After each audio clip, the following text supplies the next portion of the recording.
బంధకాల్లోంచి బయటపడాలన్న ఆశ నీకుంటే దాటిపోనీయకూడదు, ఆయన్ని దాటిపోనీయకూడదు.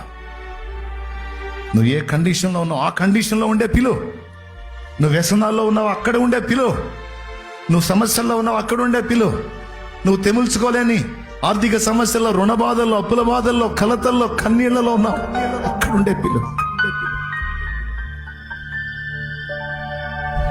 నా వేదనకు మితి లేదు, నా శోకానికి తుది లేదు, నీవుగాక జీవితాన ఆశయే లేదు. నా వేదనకు మితి లేదు, నా శోకానికి తుది లేదు, నీవుగాక జీవితాన